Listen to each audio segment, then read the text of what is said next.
Ils ont gagné des Félix et leur monde tourne fort. Voici Cœur de pirate, Vincent Vallière et René Martel.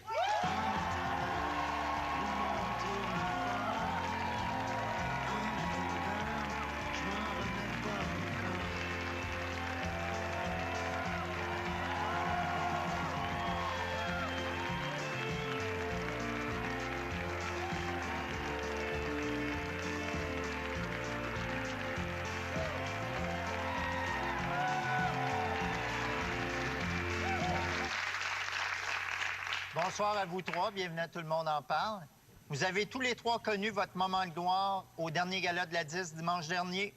Interprète féminine, interprète masculin, artiste hommagé. Je vous laisse deviner qui est qui. Bravo à vous trois. Moi, c'est révélation de l'année.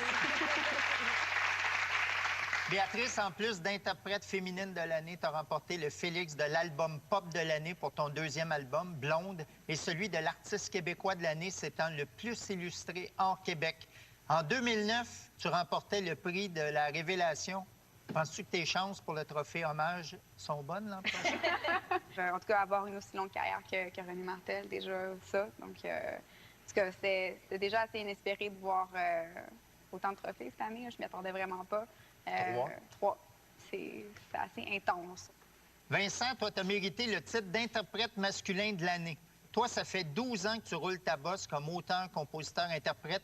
Tu as connu un véritable regain de popularité l'an dernier grâce à ta chanson « On va s'aimer encore » qui végétait sur un disque depuis 1 an et demi avant. Avant l'an dernier, tu n'avais jamais remporté de Félix. Penses-tu que tu as des chances pour le Félix Révélation de l'année l'an prochain?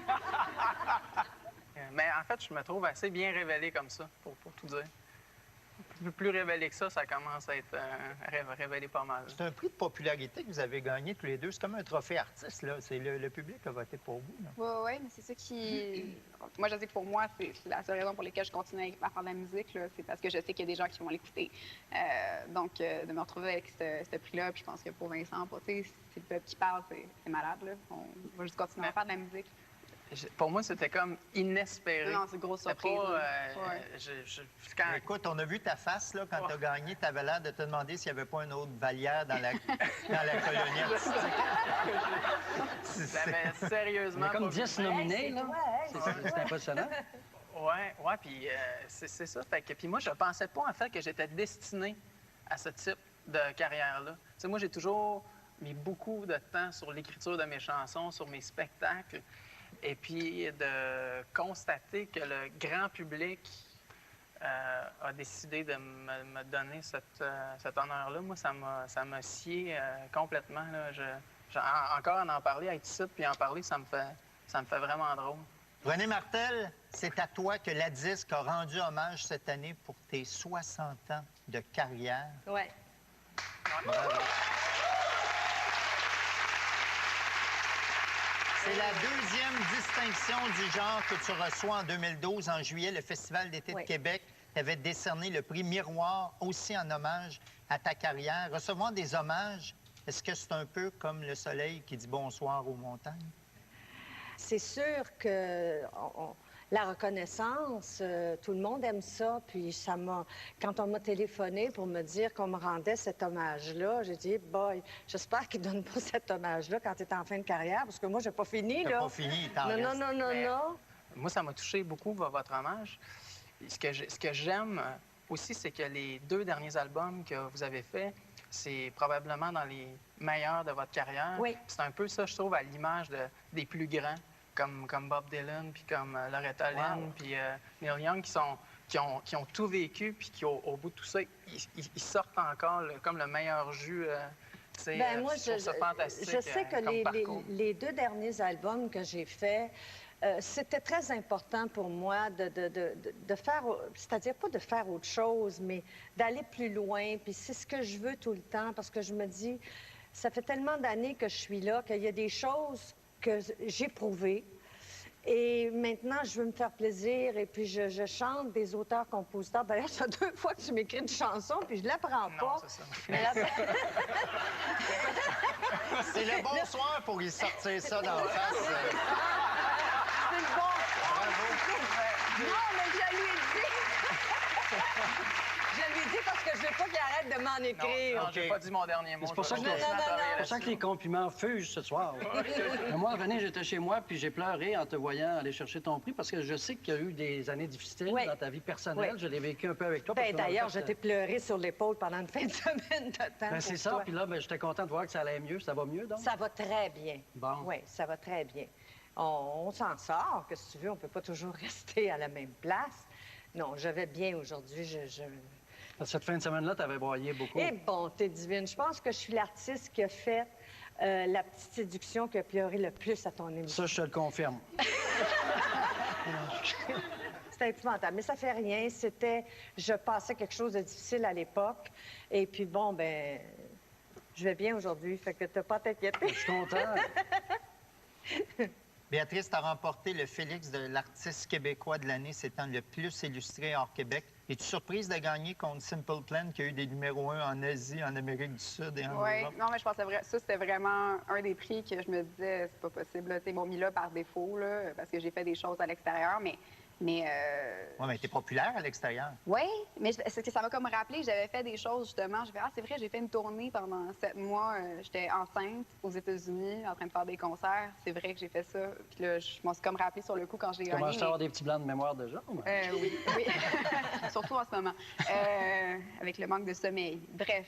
Oui, puis ça paraît beaucoup. Ça paraît tellement. On s'en est tous aperçus. Tu as l'air d'avoir au moins 23 ans. En juillet dernier, tu as troqué ton habit de pirate au cœur perpétuellement brisé pour une robe de mariée en épousant Alex Perra, un tatoueur français. Le pirate a jeté l'ancre. Est-ce que tu pensais que ça t'arriverait un jour? Non. Ben, en tout cas, j'avais un peu... Surtout après cet album-là, qui a été assez...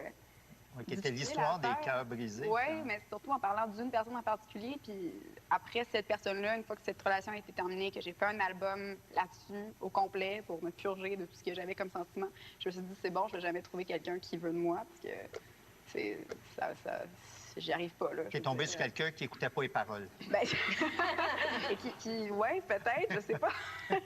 D'ailleurs, qui a écouté Blonde une seule fois, hein, Alex. Ah. Mais bon, je me disais peut-être que ça allait pas m'arriver, mais finalement, je suis tombée sur quelqu'un qui, justement, apprécie ce que je fais et qui c'est ça va bien. On est content. Est-ce que c'est lui qui a réalisé tout? Non. Qui a joué sur ton corps partout, non?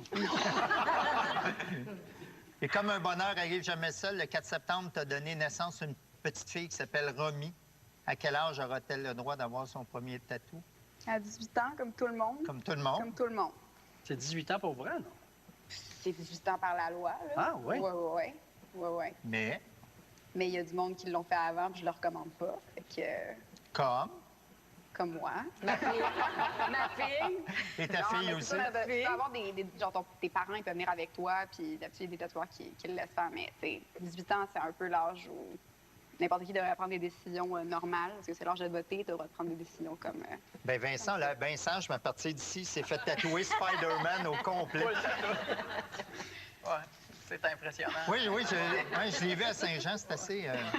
Sans jette. Vincent, les 2 dernières années ont été extrêmement fastes. Là, la poussière commence à retomber un peu. Maintenant, est-ce que pour toi, un avant et un après, on va s'aimer encore? On peut dire ça, oui. Puis là, tu entreprends l'écriture de ton prochain album, le 6e. La sens-tu, la pression?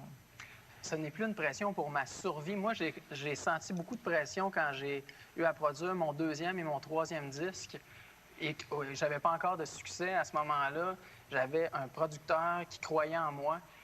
Et, tu sais, je jouais ma carrière, je jouais carrément ma vie. T'sais, à un moment donné, j'ai tout lâché pour faire mon 3e disque qui s'appelle « Chacun dans son espace », puis j'ai tout misé là-dessus. Aujourd'hui, en fait, pour moi, c'est de ne pas perdre l'œil du tigre. Tu sais, comme Rocky, là, tu vas pas me citer Rocky. Je vais te citer Rocky, puis je vais te donner un exemple. Tu sais, à un moment donné, Rocky, c'est embourgeoisé. Oui. Mickey lui dit dans Rocky 3, Rocky, tu t'es embourgeoisé, c'est la pire chose qui peut pas arriver à un boxeur. Il dit dans la traduction. Même chose pour un chanteur, en fait. Un chanteur qui s'embourgeoise, pour moi, est un chanteur qui ne peut plus être intéressant. René t'a dit que malgré tous les succès ou les hommages, ce qui compte le plus pour toi, c'est d'avoir été une bonne mère pour tes enfants, Manon. Je dédie ce Félix-là aux 2 êtres les plus chers à mon cœur. mon fils Dominique et ma fille Laurence. Merci de votre support, de votre amour. Vous êtes ce que j'ai accompli de plus merveilleux dans ma vie. Vous êtes ce que j'ai de plus précieux.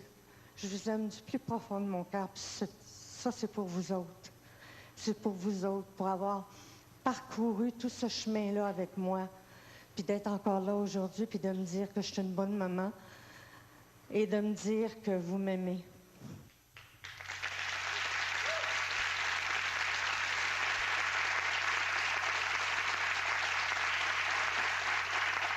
Renée, quel conseil aurais-tu envie de donner à la jeune maman assise à ta gauche? Avec le métier qu'on fait, ben moi, c'est pas facile. C'est pas du tout facile, et pour le parent, et pour l'enfant. Mais quand on est une maman et que, bon, dans mon cas, où j'étais à Sept-Îles et que mon enfant était à Montréal, la culpabilité est énorme. Est énorme, parce que tu sais que, bon, c'est ton travail, mais en même temps, en tant que maman, tu veux être avec ton enfant. Et moi, la raison pour laquelle je remercie mes enfants, c'est que on en a parcouru du chemin tous les trois. Ça n'a pas été facile. C'est eux qui ont vécu avec moi aussi l'espèce de tiraillement que, bien là, maman ne peut pas être là ce soir, ça va être la gardienne parce que maman est à Radio-Canada ou je ne sais pas trop quoi. Donc, pour un enfant, c'est difficile à vivre, mais pour une mère aussi. J'aurais pas dû poser cette question-là. Elle est comme ça. Non, mais ma chérie, tu vas voir, on s'en rend pas compte, ça se vit bien, ça se vit bien. Tu me téléphoneras, je vais te laisser mon numéro. J'avais comme pas d'option gardienne ce soir, fait que je l'ai amené avec moi. Mais t'as bien fait, mais c'est parfait, mais c'est parfait. Mais moi, tu parlais des papas, Vincent, lui, en a 3. Toi, tu t'en vas sans aucune. T'en as 3? Ah, bien, c'est-à-dire, le 4e, il peut pas en parler. Ça, c'est... Mais toi, tu vis ça comment? Bien, on vit ça comme on peut, là, tu sais, vraiment. Mais, tu sais, c'est vrai pour quelqu'un qui chante, mais c'est vrai pour des camionneurs, pour plein de monde qui travaille sur la route. J'aurais pas tendance à nous mettre sur un piédestal de souffrance non plus. Tu sais, on fait ça, on a choisi de faire ça.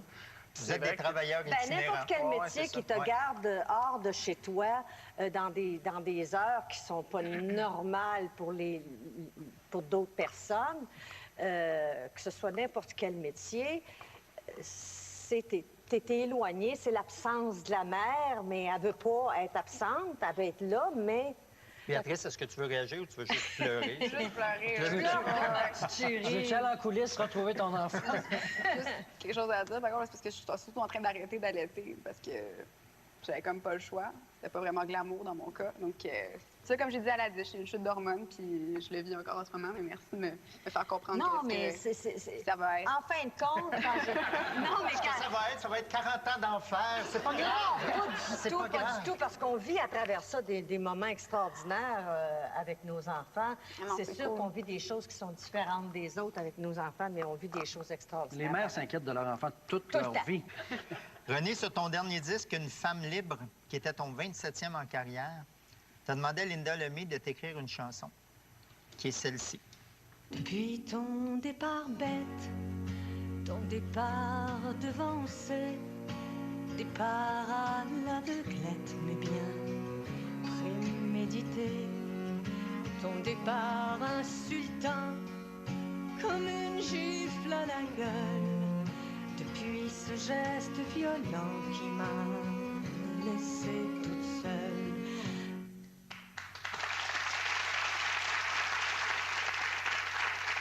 La chanson s'appelle La porte de ta vie. Ça parle du suicide, mais du point de vue de ceux qui restent. Exactement. Ton conjoint s'est enlevé la vie en 2008, je te cite. J'ai fait 3 versions de la chanson en studio et ça s'est arrêté là. J'étais plus capable de continuer. Jamais je ne l'interpréterai sur scène. C'est trop difficile. Mais c'était quand même important pour toi de l'enregistrer. Pourquoi? C'était très important parce que je voulais boucler la boucle. D'ailleurs, t'en as connu les conséquences. C'est très difficile parce que, premièrement, c'est un choc et on vit énormément de colère, de tristesse, de culpabilité aussi énorme. Et puis, on en veut à la personne qui est partie en même temps, on l'aime. Mais quand je dis que jamais je ne ferai cette chanson-là sur scène, je dis aujourd'hui, je pourrais la faire parce que mon deuil est fait. Mais à ce moment-là, mon deuil n'était pas fait. Ça m'a pris 3 ans et demi faire ce deuil-là parce que c'est pas facile. Et ça m'a pris des psychologues et des psychiatres. Vous êtes les 3 grandes vedettes du dernier gala de la disque, en excluant l'animateur qui était excellent. Merci beaucoup d'avoir été là. Merci. Je vous invite à rester. René, je sais que tu dois partir. Oui.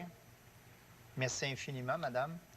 Madame, tu vois, je vous habille à madame ce soir, tu l'as remarqué. Oui, mais ça te fait très bien. Je trouve même que ça te fait mieux que des bottes de cow-boy. Merci. Des côtes à franges. Merci beaucoup, René Martel. On revient tout de suite après la pause avec Martin Dumont.